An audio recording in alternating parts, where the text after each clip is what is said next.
تەزویر و ساختەکاری ئەو کەلتورە قێزەونەی دوو حیزبی دەسەڵات لە ماوەی 27 ساڵی ڕابردوو گرنگیان پێداوە و بەهۆی سەختەکاریەوە درێژەیان بەدەسەڵاتیان داوە.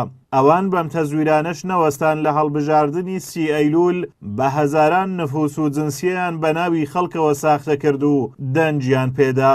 جاران ئەگەر جنسیە و نفوسی مردووانیان بەکارهێنابێ ئەم جارە لە جیاتی زیندوان دەنجیاندا. دروستکردنی ڕێژەیەکی زۆری نفوس و جنسیە لەلایەن پارتیەوە لە سۆران مەترسی گەورەن بۆ سەرژیانی هاوڵاتیان و ڕێژەی تاوان بەم سەختەکاریەوە زیاد دەکات. بەدەیان هاوڵاتی لە کاتی چوونیان بۆ دەنگدان دەنجیان لە جیاتی درابوو. سەرەڕای ئەوەی ئەو هاوڵاتیانەی نەچوون بۆ دەنگدان بە جنسیە و نفوسی سەختە دەنجیان لە جیاتی درا. هەر سێلانی کۆمەڵ و گۆڕان و یەکگرتوو لە سۆران دوای کۆتایی هاتنی پرۆسەی دەنگدان سەرجەمە و سەختەکاریانیان لە کۆنگرەیەکی ڕۆژنامەوانی خستە ڕوو کەوا حیزبی دەسەڵات لە سۆران ئەنجامی دابوون.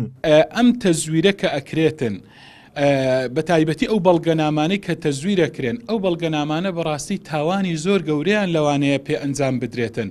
بۆ نمونە بە ناوی من و بە ناوی تۆ بە ناوی هەر کەسێکە لەوانەیە بەڵگەنامە دروست کرابێت و ساختە کرابێتن لەوانەیە بەیانی بەو تەسکەرە و بەو جنسیانە چەندین تاوان ئەنجام بدرێتن کە خەڵکێکی بەری لەوانەیە بەری بێتن لەو شتانە. نەفەر هەیە 4-5 جنسی بۆ دەراتووە 4-5 تەسکەرە و هەویەی بۆ دەراتووە.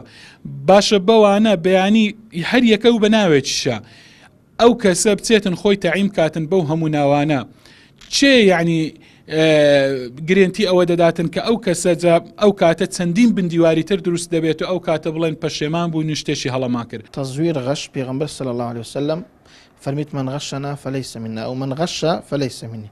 هەر کەسە غەش بکات تەزویر بکات لەسەر ڕێبازی منیە لەسەر دینی منیە یان لەسەر ڕێبازی ئێمە نیە. جا ئەگەر هەمووەکو تاوانکو خەتێکی ڕاست کە ڕێبازی ئیسلامە لەسەر خەتەی لایدایە یانەوە تۆکو ڕێبازی پێغەمبەری صلی الله عليه وسلم وەکو سنت تەماشا بکەیت. بەڵام ئەو بە دقیقی دەگە ئەوەی کە لەسەر ڕێبازی پێغەمبەری نییە صلی الله عليه وسلم.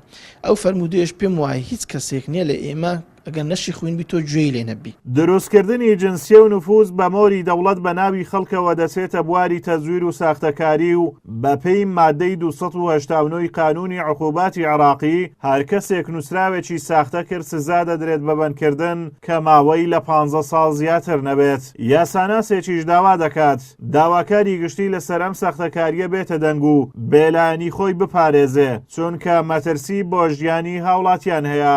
ئەمە یاسای سزای عراقی لە بابی پێنجەمە لە فەسلی یەکەم لە مادە 275 بەدواوە باسی ئەم حاڵەتەی بۆ کردوینە هەر کەسێک هەڵبستێتن مۆری دەوڵەت یاخود ختمی دەوڵەت لەو شتانە بۆ لە نفوسە یاخود بڵێن لە جنسی عراقیە بەکاربێنێتن ئەوە سزایەکەی بۆ بڕیوەتەوە.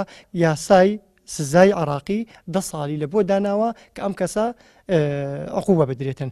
گرنجیدانی هەردوو حزبی دەسەڵات بە سەختەکاری و تەزویر لە حکومڕانی وای کردووە حکوومەتێکی لەرزۆکمان هەبێت و یاساکانیشی تەنها لە سەرچینی هەژار و بێپشتیواندا بسەپێنرێت و کاربەدەستانی بەهۆی دزی و ساختەیەوە ببنە ملیاردێر و هاوڵاتیانیشی لە دۆخێکی خراپ گوزەران بکەن.